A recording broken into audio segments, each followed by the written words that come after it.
Mini-split systems are changing the way we think about home heating and cooling.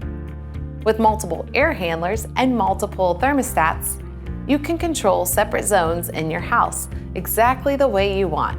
It starts outdoors with the condenser, which draws warm air out of the house in summer and draws warm air out of the atmosphere in the winter. The condenser is connected to air handling units inside the house by means of narrow refrigeration lines, not ductwork. What this means for you is that you have separate controls for separate rooms or zones within your house.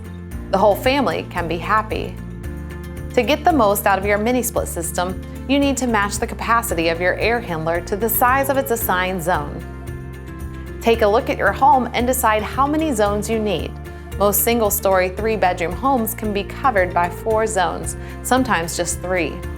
Essentially, one room equals one zone, but adjacent rooms that are open to each other can be grouped together in a single zone.